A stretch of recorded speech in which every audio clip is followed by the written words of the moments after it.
Alrighty, hello everybody, and welcome to today's webinar, Using Edulastic for RTI. My name is Jan Moody, and I am excited to be here today, and I'm excited to be your host today.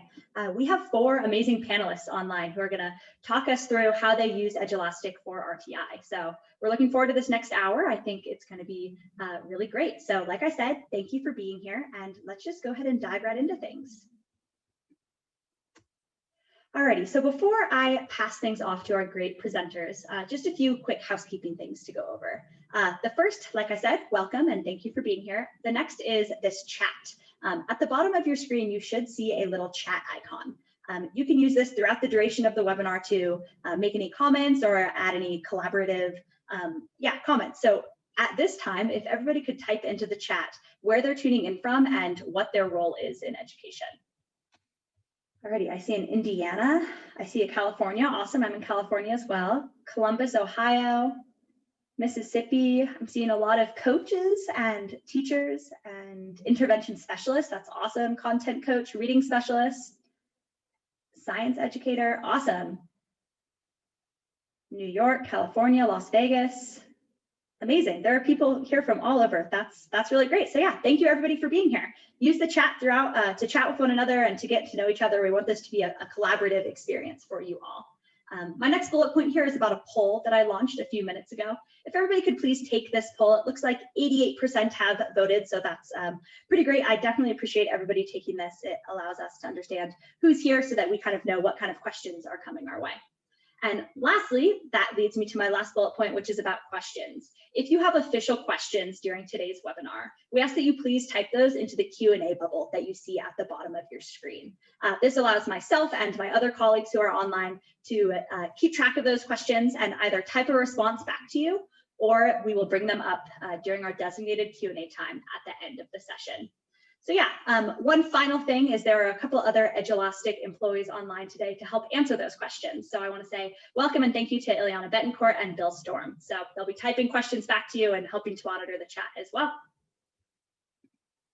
Alrighty, it looks like based on this poll, almost half of the people here are brand new to Edulastic, which is amazing and awesome. And thanks for being here and welcome. I did want to mention though that today's webinar is not going to focus on those basic getting started with Edulastic features. If you're looking for an introduction to Edulastic, kind of that walkthrough to get you comfortable and let you know all the great things that are available to you in Edulastic, I encourage you to check out this Edulastic 101 webinar. And maybe Ileana can share the link to that in the chat. This live training is great. It can get you up and running. So maybe stay and watch this training, and then you can watch Edulastic 101 afterwards. I also wanted to mention that today's training is all about RTI, and we just published a brand new blog post about RTI, response to intervention. So I think based on your registration for today, it looks like many people here specialize in this in education. But if you're looking for an overview and if you're looking for kind of a summary of how RTI works well with Edulastic, this blog post is a great place to start. And Ileana, if you don't mind sharing the link to that in the chat as well, that would be great. Alrighty, this is a really exciting thing about today's webinar. We are giving away a Edulastic Teacher Premium subscription for every, we'll give away one subscription for every 100 people who are here. So by being here live, you are all already automatically entered to win. So congratulations and thank you for being here. We will announce the winner at the end. And those of you who are brand new to Edulastic might be wondering, what is Teacher Premium?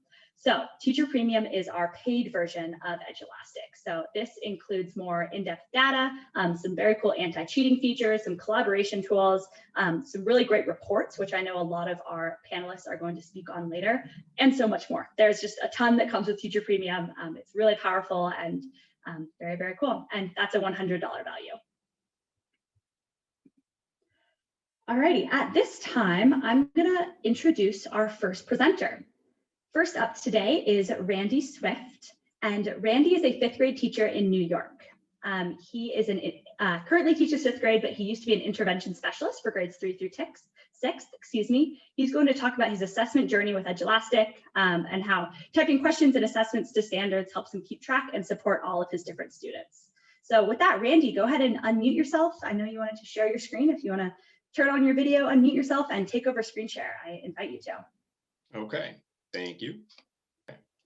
Well, welcome everyone. I did see a few fellow New Yorkers flashing through the chat there, so good to have some East Coast folks in there. I know there's a lot of California folks, and it looked like honestly all over the place. So living here in upstate New York, where we have real winters, not other places, but I spent the last 20 years in education, about 11 years teaching grade 4. I loop with a class from grade 4 to grade 5.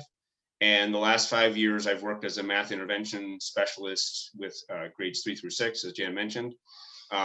This current year, I was reassigned to grade 5 with our reducing of class sizes and such like that. And I'm currently teaching in a hybrid model.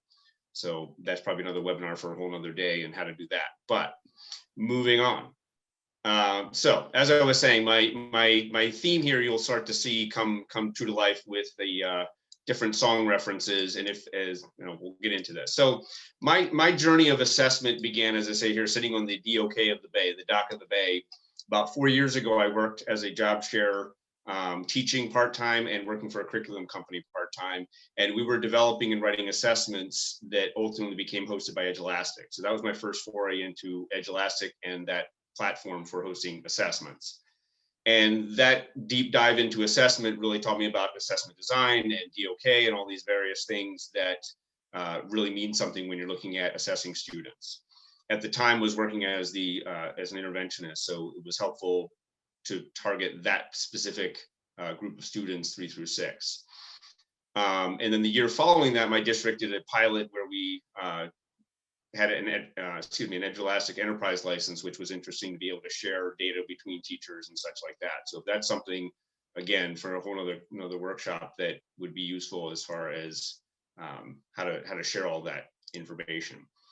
So my wife worried that this presentation would date me, so I apologize. If you're a child of the 80s and 90s, you get all of this, Mr. Howard Jones, little Van Halen here. So the first part of any RTI obviously is 3 major components in RTI, as some folks that are familiar with it know, other folks that may not be as familiar, but you're talking about high quality, scientifically based classroom instruction, ongoing student assessment, whether it's formative or summative, and also that regular feedback loop, which is one of my biggest targets, is that feedback loop where I'm giving students feedback, which is a nice feature of Edulastic that you can do that, typing in that feedback either per question or per assessment. And then of course, progress monitoring along the way. And the 3 tiers, tier 1, tier 2, tier 3, obviously, again, I'll kind of be brief, but we're talking about that high quality classroom instruction that every student gets, tier 2 being that target intervention, and then your highest tier, your most intensive tier, tier 3, where you might be meeting with a student every single day. So how does all this fit together as far as my references here? So I'd like to get to know you well, right? With a student, I want to know what is their last point of success. And in finding that last point of success, it's very helpful to be able to start where the most challenging work and work your way back, and building on-ramps to grade level content. So how does Edulastic feed into this? As you can see on the left side of the screen here, they have these filters for questions. And those filters can be drilled down to one specific standard, one specific grade level. You can see that I just kind of grabbed this screenshot looking for 5th grade standards for a specific intervention based on an assessment I just gave. And as I said, you're building those on-ramps to grade level content. And one of the tools that I use quite often is this coherence map on Achieve the Core. So I'm going to try to share that tab, and hopefully this works. Are you seeing my coherence maps? Yes, looks good. Not mine, but the Achieve the Core coherence maps.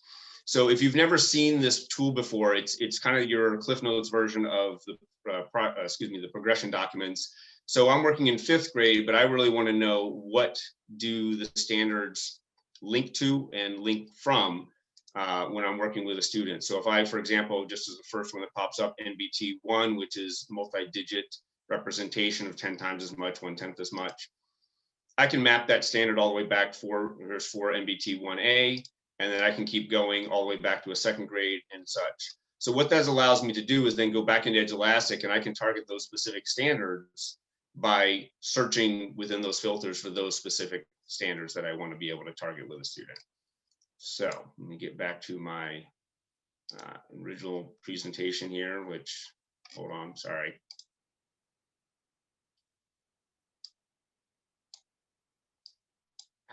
Okay, we're back. Yes? Yes, looks great. Okay, thank you. Appreciate the patience.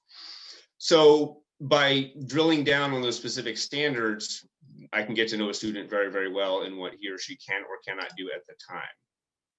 Are you seeing my notes again? Sorry. No, we're not. Okay, good. All right, moving on. So in this particular model here of the screenshot of the report here, you can see along the side here what that student can do right now, right? They're not mastering certain standards. And what I always say to teachers with whom I'm working, tell me what the kid can and cannot do right now. Don't tell me that they have an 85 in ELA or they have an 85 in social studies or math. Tell me what they can and cannot do. And that's what I can do with this particular type of report. And if you want to get really nerdy and dig down into the reports, you can dig down into the reports pretty deeply if you want. So what I like to be able to do is provide those branching questions, whereby, like I said, start with something more challenging and work my way back to something easier rather than the other way around, right? I can do one example of a challenging assessment or a challenging particular question and know the student can or cannot do it and work my way back to something that student can then more easily do. And there's that last point of success.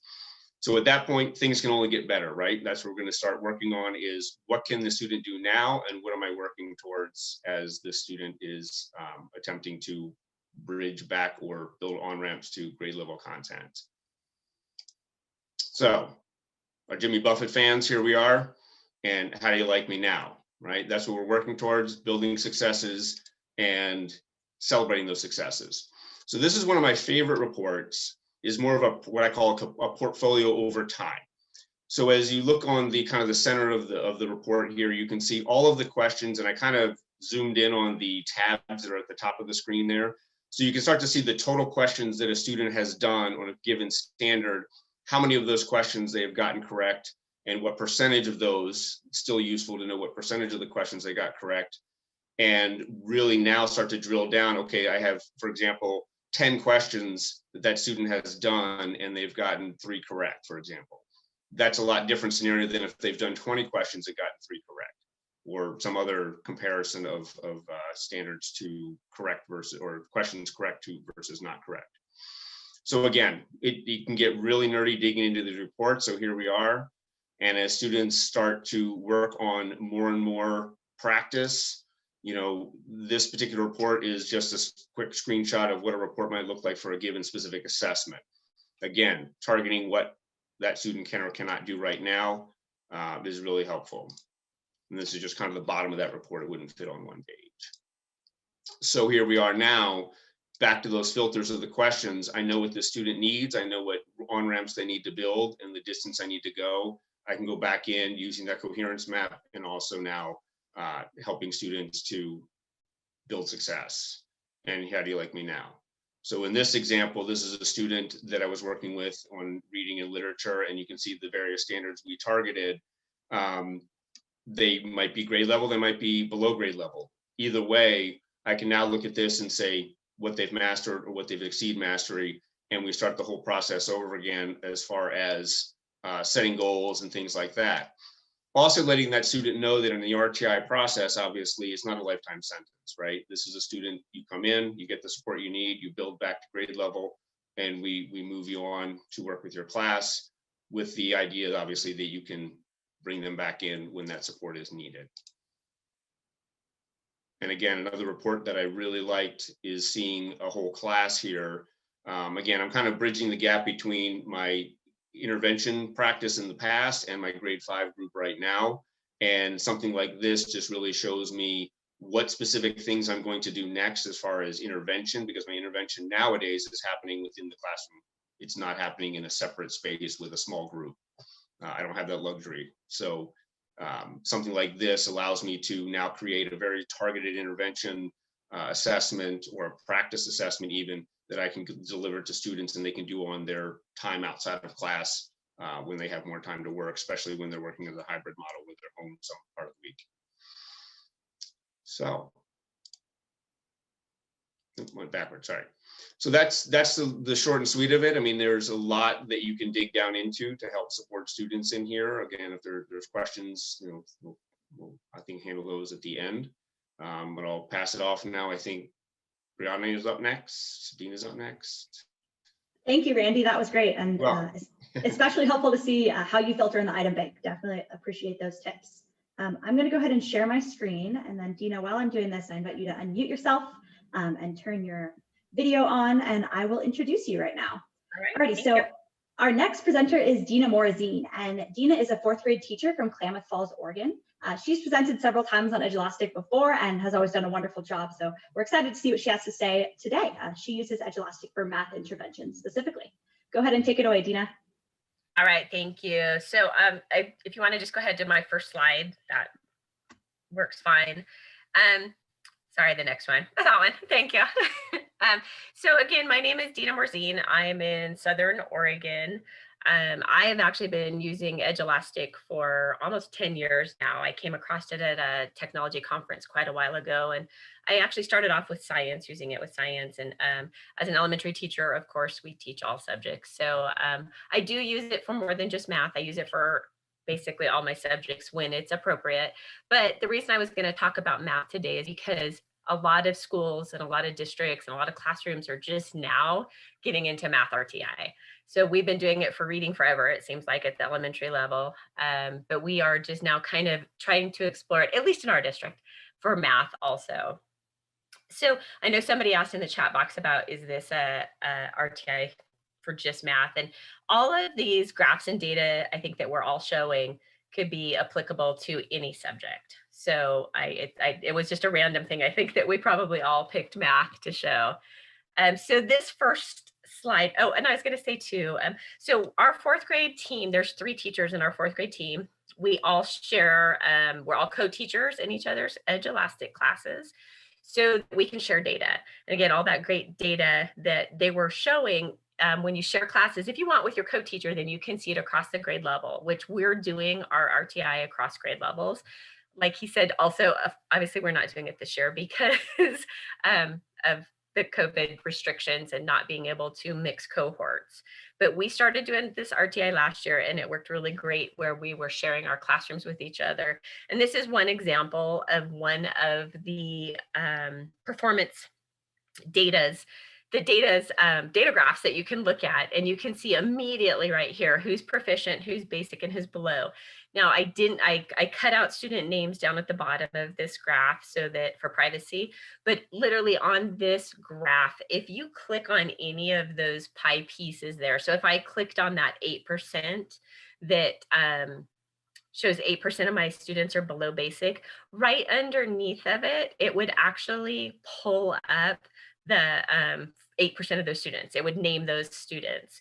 So, and then again, this is on one assessment. So it's on one standard. So I would be able to say, okay, these 4 students are below basic and we need to have an intervention for them.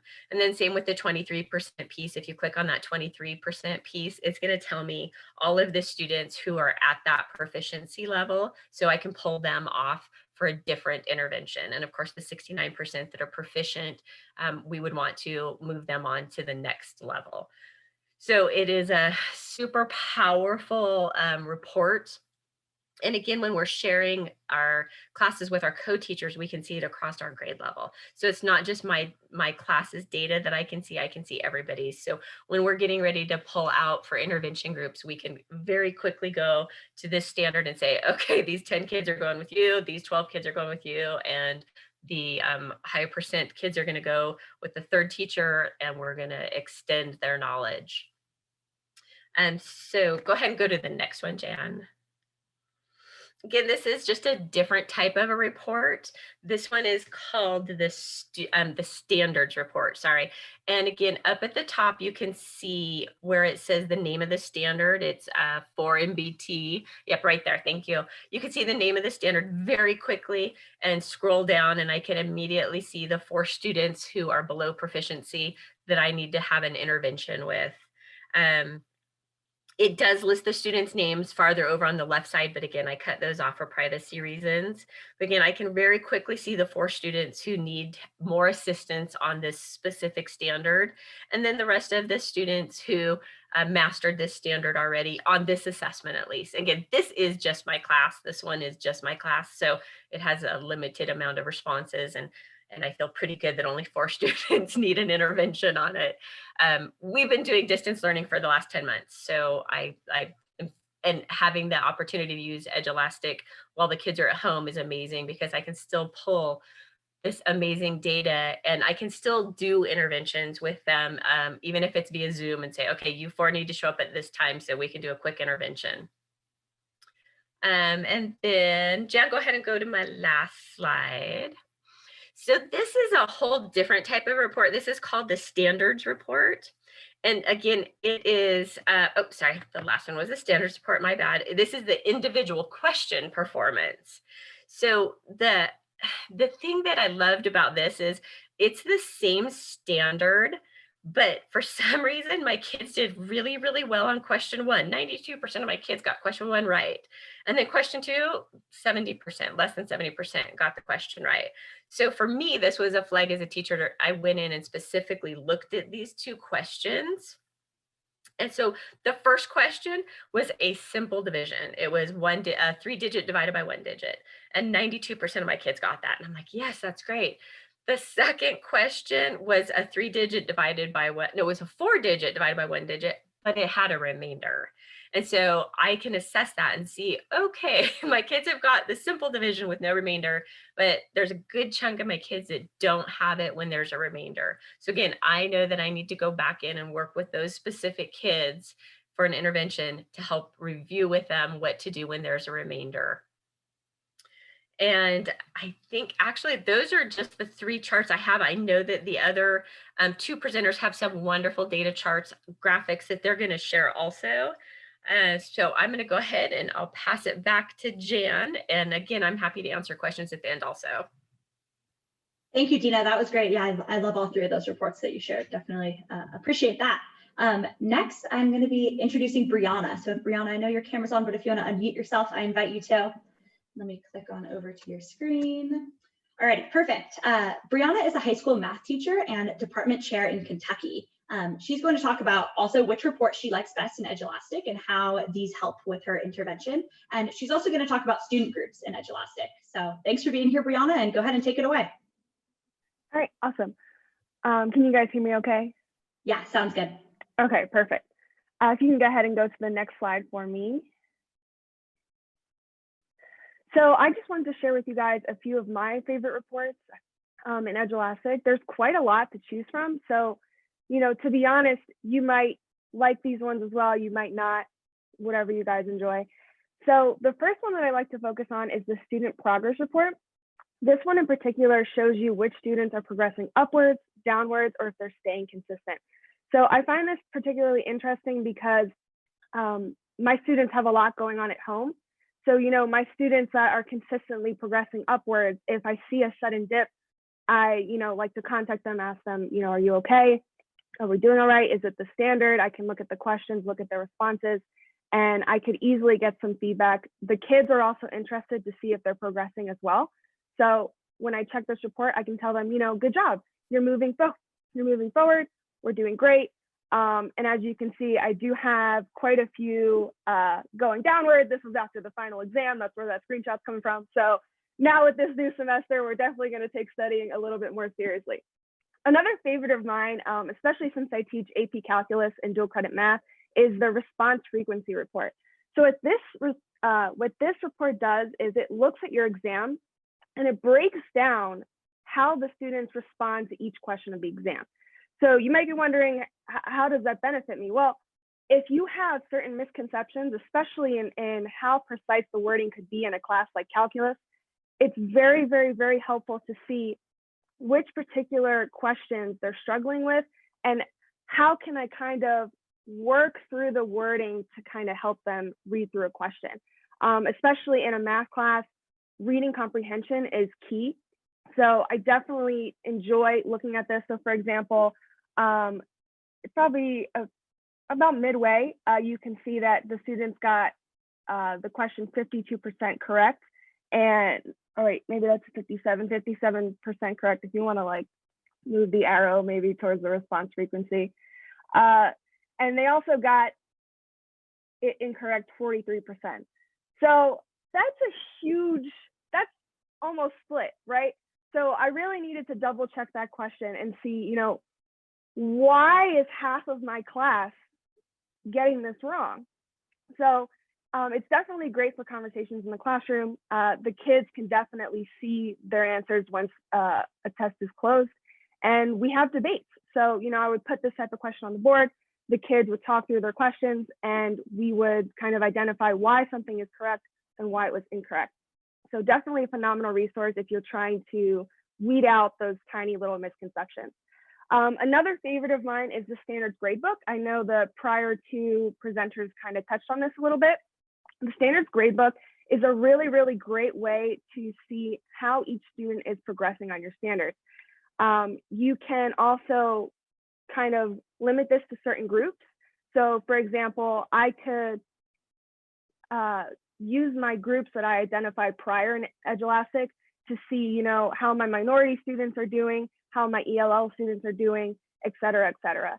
I know a lot of districts are taking the initiative of helping marginalized students. So this has been phenomenal for our data in our school in terms of meeting our SMART goals and meeting our district goals. If you could please go to the next slide for me. Thank you. Another favorite of mine is the student mastery profile. So this is instant standards aligned data. So I'm sure that I have students taking tests right now that their data is being aggregated, as we're doing this little webinar. You can also look specifically at what standard a student struggles with. So it's really, really, really a beautiful snapshot on each individual student. It's going to list every single standard that the student has been assessed on. And for example, this student had one yellow standard. And as you can see, this student in particular has 97% mastery. This is a student that wants perfection. So we've really been targeting this geometry standard to kind of bump that kid up to as high as the percentage of mastery as she possibly can have. But the nice thing about this is not only does it just tell me the standard strand, if I clicked on that yellow little bar there, it would actually tell me which assessments align to this standard and which specific questions the student got wrong. So phenomenal resource. If you have standards on multiple different assessments, this is a phenomenal way to see, oh, well, did they get it right on this first quiz? Why did they get it wrong on the second quiz? And definitely to track that mastery. Another great thing about this is you can share this with collaborators. So I know somebody mentioned before that they had Enterprise. My school is moving towards Enterprise, so it's going to be really great to kind of share with my geometry and other algebra teachers. We really want to track mastery, right? We want to see departmentally what we need to work on together to kind of get these kids as strong as possible. And we've noticed a huge deficit in particular with the geometry standards. So we've, undergone a lot of geometry trainings in the last couple of years to kind of enforce this geometry strand throughout the 4 years of math in high school. Something else that I like is that the students can also see this report. So as you could probably tell, this student in particular is always checking the report, very, very, very obsessed with their mastery. This is an activity that I do at the end of quizzes in my class. The kids look through their mastery report and they see, what standards they need to work on. And if they are struggling with a particular standard, I can assign more work for them, another activity, or maybe just a small little reteaching. It's really, really, really a phenomenal tool. And also, if you want to give parents, an understanding of where their students are at, you can actually just print a digital report card. So very phenomenal way to share data, especially with the fact that you don't have to make any of these calculations yourself. So if you could please switch to the next slide. And last but not least, I did see somebody, oh yeah, okay, here's your grouping tool. So yes, there is a grouping tool. The grouping tool is phenomenal. And I use the grouping tool for multiple different ways. So, I might group kids based on ability, or I might group them based on interest. So I have a few kids that are interested in studying for the ACT. So even though I don't have a specific ACT course running right now, I just made a group. I assigned a few ACT-like questions for the kids, and they've been taking it. And this is also the same thing for my AP students who want to do a little bit more, but I don't want to assign it to all the kids that are, really stressed out and struggling right now during NTI. Those kids that are really gung-ho and want to study, I'll put them in a group. I'll assign them more AP work. This is also great for my kids that are going into the military that are taking the ASVAB. I see that a lot of them want practice, right? They want that to see those math questions before they've taken a real test. So another really great way to kind of give the kids, you know, a look at what they're going to be doing in the future.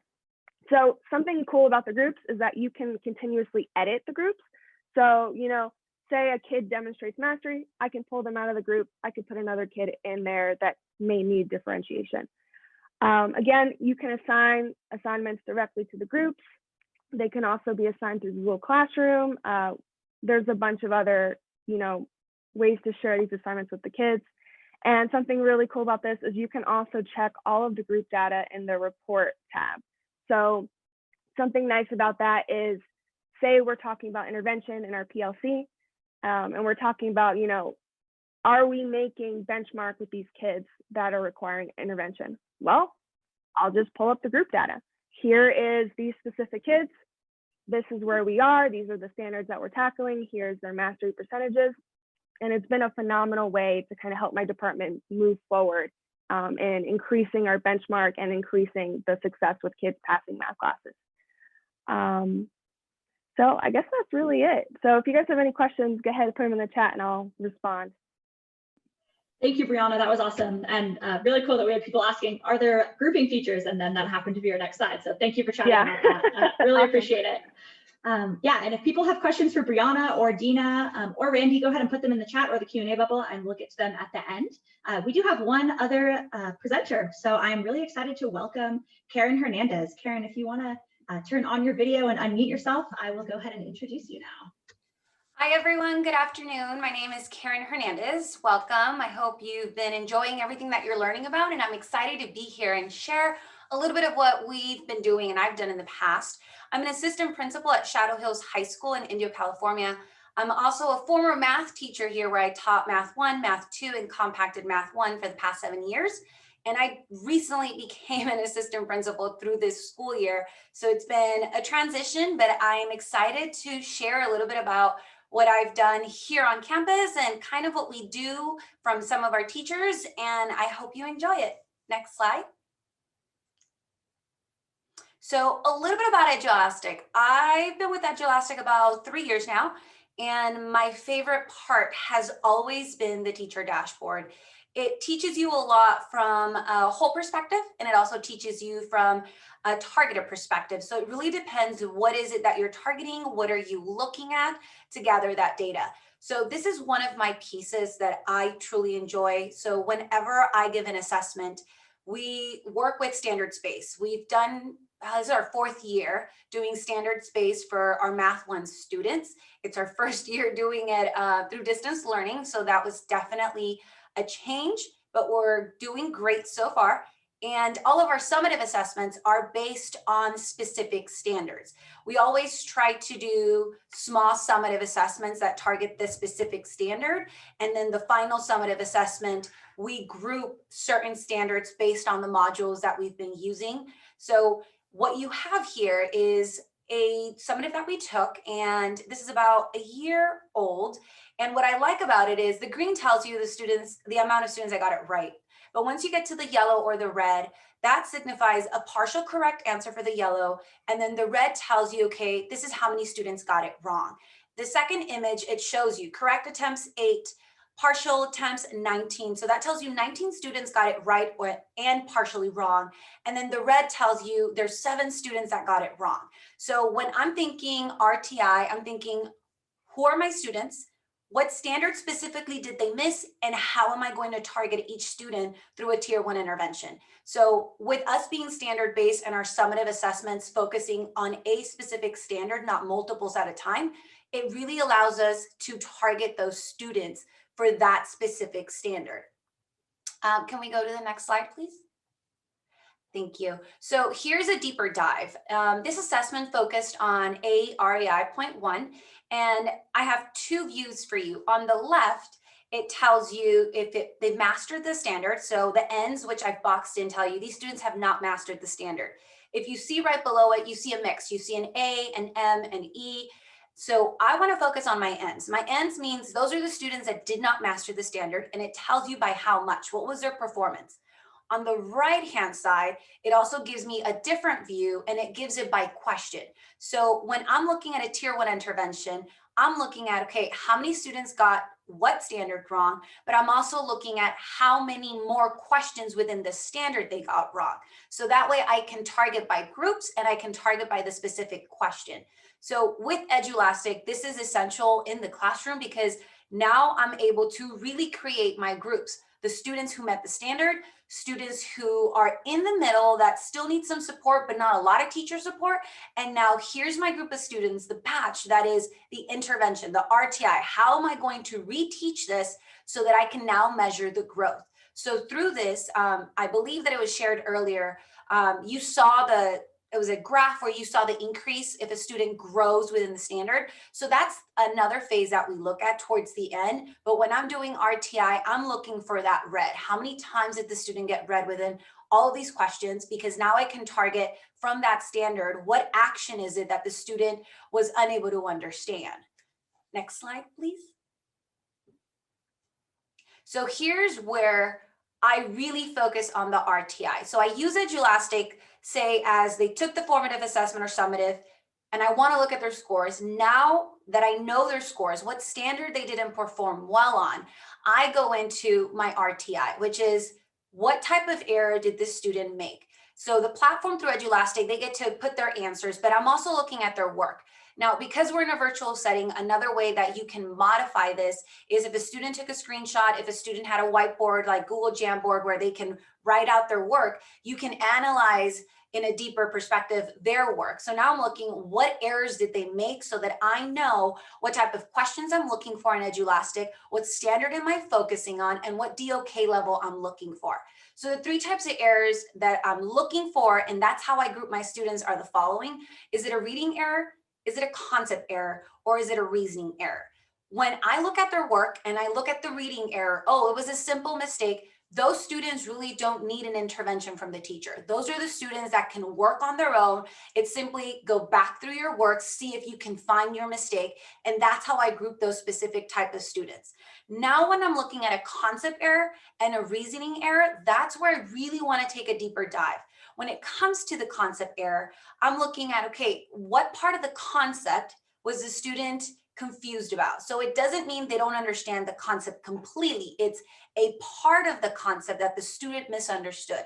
Maybe they switched their X and Y's when they're solving for Y in standard form. Maybe they switched another variable, or maybe they replaced it with something else. So you really want to look at the difference between a concept error and a reasoning error. Now, that type of student you can also group, and those are usually the students that I look for as 3 before me. So you go and ask your classmates, you're working in breakout rooms, you're asking questions, and before you come to the teacher or you raise your hand or you say in your breakout room that you need assistance, you're talking to your peers, whether it's virtually or in the chat box, whatever it is, what that looks like online or in the classroom. Now, the reasoning error, those are the students who did not capture the concept. That's going to be where the teacher does the RTI work. That's where you reteach the lesson. You can pull problems from Edulastic where you're looking for a DOK2 or a DOK1 to start them off. Normally what I would do is I pick questions from Edulastic that builds up the rigor so I can pinpoint where is the reasoning error. Is it at the very beginning of a DOK1 problem?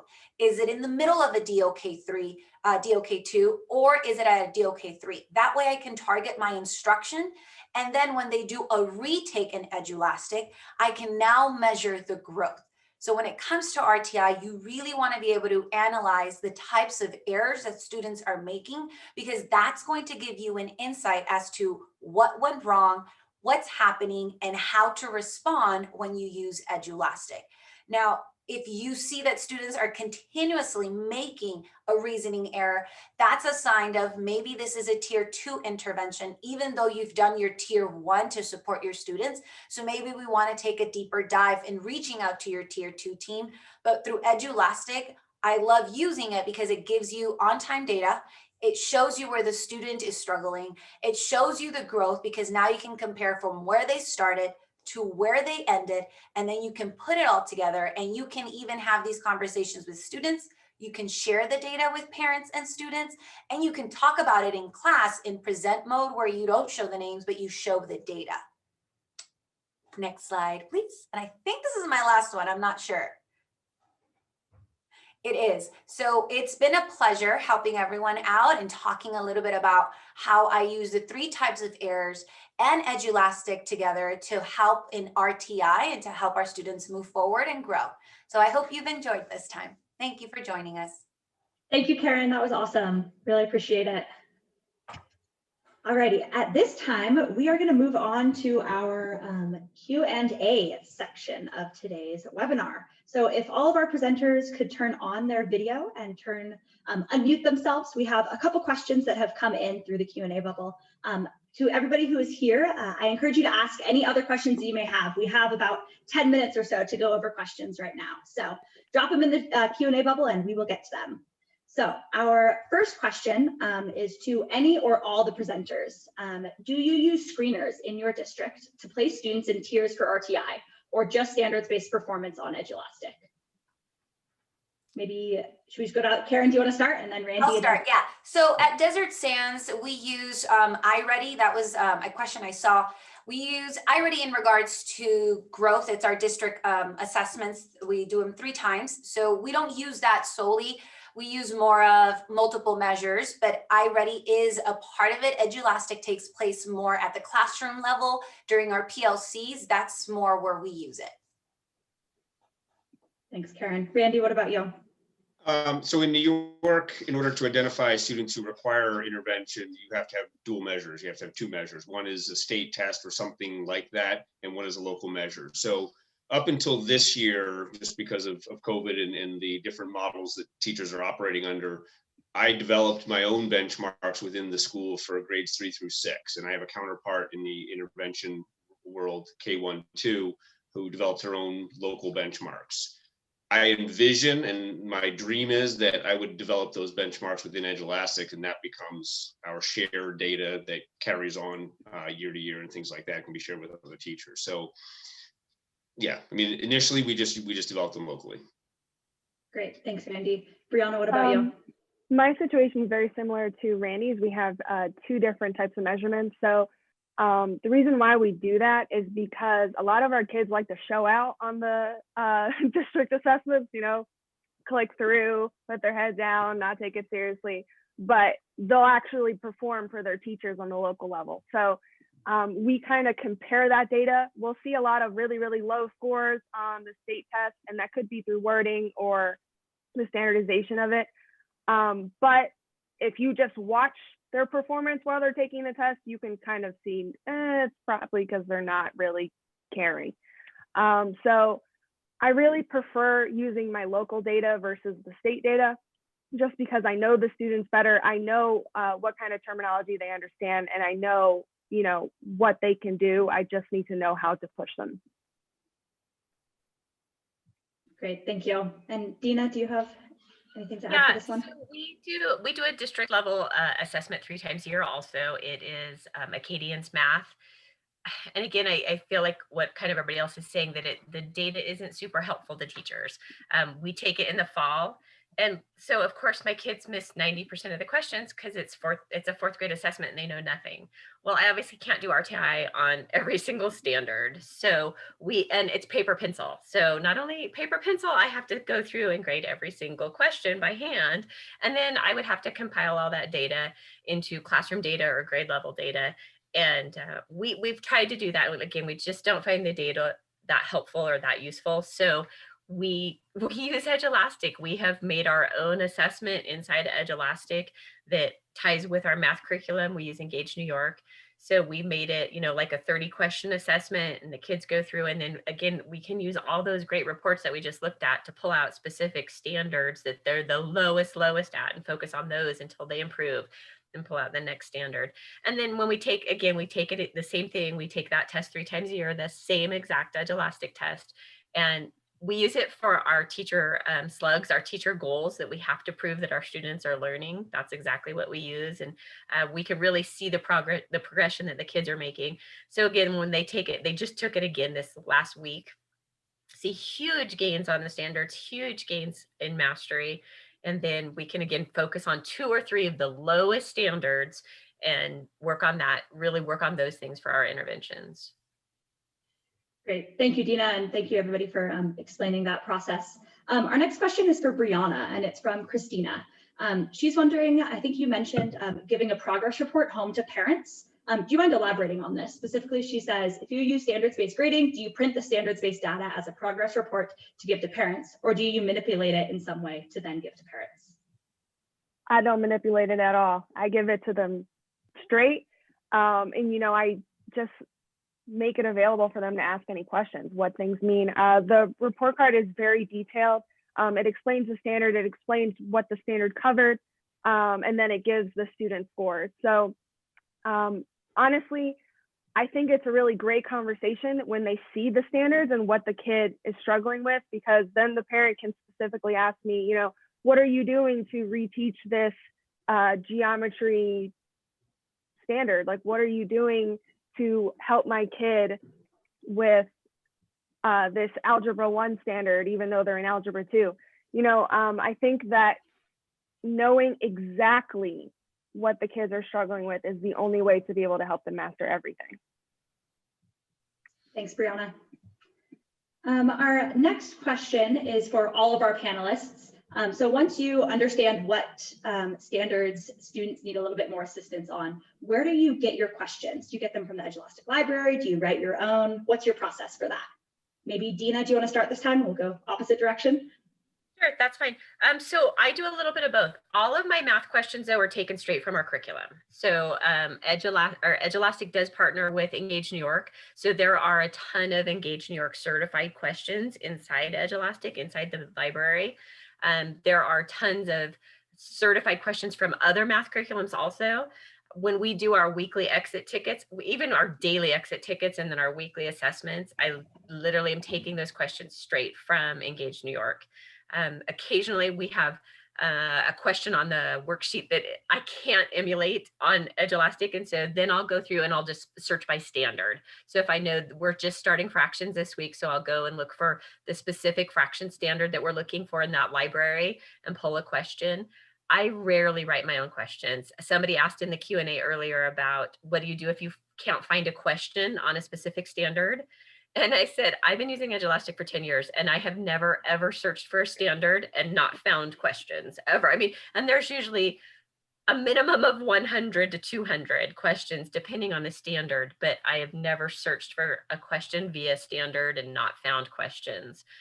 But I do, you know, I search for standards, I use our curriculum's questions, but I rarely create my own questions because they're already there. And the whole thing about Edulastic for me is it saves me so much time. Thanks, Dena. Briana, what about you?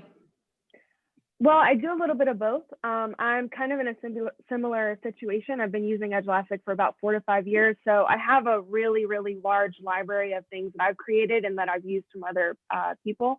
And as Edulastic has been improving over the past couple of years, there's a lot of new math tools, and they're just awesome. Like they're so cool to use and to have the kids actually interact with the program and graph using Desmos and open slides, play video, look at a graphic, match graphics with each other. So as it's improving, you know, I've invested my time as one of the Edulastic innovators to try and test these new tools to create as fun of a quiz taking experience as the kids could actually have, you know, because it stinks, you know, to take digital assessments all the time, especially since we're online, but I'm just trying to make it as fun as possible, I guess you could say. Thank you, Briana. And Randy, what about you?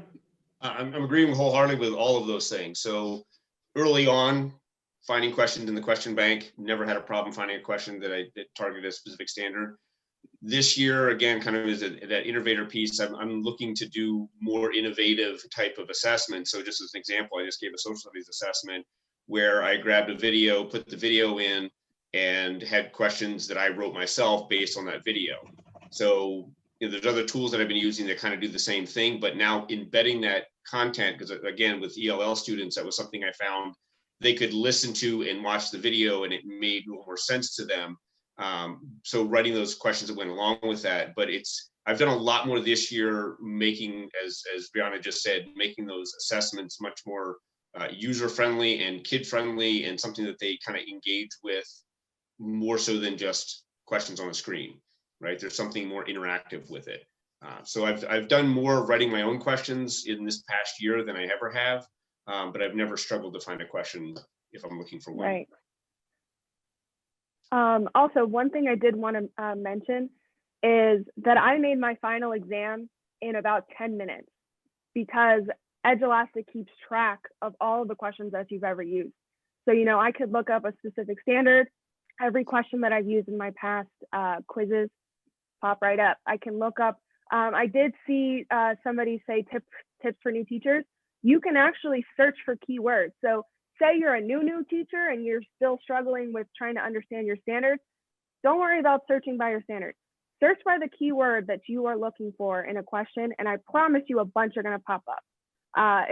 It's phenomenal, especially when I'm training new teachers, because, you know, I am well versed in the standards, they may not be. And by them seeing all the questions that will pop up, it does help them kind of learn their standards, you know, as they work through their first and second year of being a teacher. Awesome. Thank you, Briana. And yeah, that was going to be my next question, is if each of our panelists could give a few tips for new teachers. I think that's a really great suggestion. Maybe Karen, do you want to start on your end, since I know you didn't quite get to answer the last one? Yeah, no worries. So tips for new teachers, it's, oh, wow. Honestly, if I was told at the very beginning, get to know your standards first, that would have been very essential, knowing that we're standards based now, because when you know your standard, you know what you're looking for. And that kind of ties into the last question that that everyone else answered. If you know the standard, you know the action verb. So now you know specifically what to look for on Edulastic, and you're not wasting time just typing in words that you think align. So if the standard focuses on graphing, that's the action verb of your standard. Now you've narrowed your search to graphing slope-intercept form, graphing y equals mx plus b. So for me, that was eye-opener. And I wish that when I started my teaching career, someone would have told me, get to know your standards. Because if you get to know your standards and you find those action verbs within your standards, you can now target the DOK you're looking for, and you're not doing more than you need to. Because I caught myself, our team caught ourselves, we were doing more than the actual standard required. And once we truly understood our standards and what it was asking of us as teachers, it made everything simpler. It was so much easier. So when you're looking on Edulastic, when you're doing an activity on Desmos, when you're looking for anything or creating anything, you know that action verb, so you know what to do. Thank you, Karen. That's really good advice. Randy, Briana, or Dena, do you guys have any other advice for new teachers? My piece of advice would be, because this is not something that I did early on, is learning about assessment and how to design assessment. That's something I think is just so overlooked. I never had really any training in that in undergrad or graduate work. And early on, as most elementary teachers know, you're given a curriculum, and the curriculum contains your worksheets and your tests and all those pieces. You just hand it out. And yeah, we all know that everything should be supplemented. And that's something that I learned a lot about even just in the last 5 years. And again, I'm 20 years into this, that how an assessment is developed is huge. And putting something in front of kids that is valuable. I mean, I still have colleagues, just not to dismiss anybody's ideas, but I have colleagues that share with me worksheets of 30 math problems. And I just roll my eyes and go, I'm not putting that in front of students. Because it's not good for anybody. So really learning assessment would be a big one. I have a shelf full of books that I've acquired in the last 10 years that really dove into that. I think that's huge. Thanks, Randy.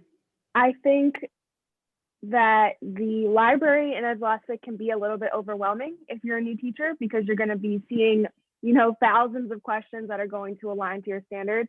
Don't feel like you need to use them all. Just pick a few of your favorites. You know, once you pick about 30 of them, look at the assessment.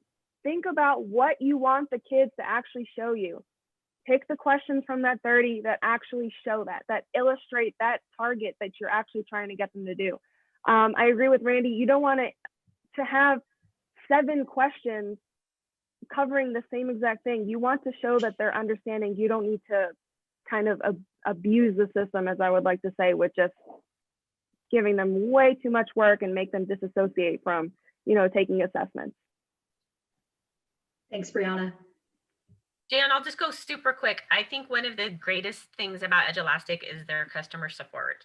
So if you get stuck on something, just shoot an email, and they are amazing at getting back to you, but also reach out to any of us. I know any of us would be willing to help, or anybody else that you know is using Edulastic. Don't get yourself stuck. Just ask a quick question and you're going to get a quick response. Thank you, Dena. And Ileana just put the support email into the chat. So that's support@edulastic.com. Alrighty, so if anybody else has any final questions, go ahead and type them in and we can type a response back to you. But at this time, we're gonna move on forward and kind of wrap things up here. So it is time to give away our 2 subscriptions to Edulastic Teacher Premium. So a lot of the reports that were shown today are part of the premium version of Edulastic. So this giveaway will come in extra handy. So this is exciting. Our first winner, I guess I will start by saying that Ileana randomly drew these names, kind of compiled everybody and then randomly picked. So our first winner is Carl McKimpson, and our second winner is Vanda Tovmalsayan. So congratulations to Carl and congratulations to Vanda. I have both of your, yeah, yay, awesome. I have both of your emails from when you registered for today's training, so I will be in touch to make sure that you are upgraded to Edulastic Teacher Premium. Alrighty, and then lastly, I just wanted to say thank you everybody for joining us today. And a huge thank you goes out to our presenters, Briana, Dena, Randy, and Karen. You guys all just gave so much valuable information and lots of compliments coming in through the chat. I really appreciate everybody taking the time and hope that everybody enjoyed this as much as I did. Lastly, Edulastic is really active on social media. So we're always sharing tips and tricks and other webinars beyond this one. So give us a follow on Twitter, Facebook, Instagram, and LinkedIn. Our handle for all of those is @Edulastic.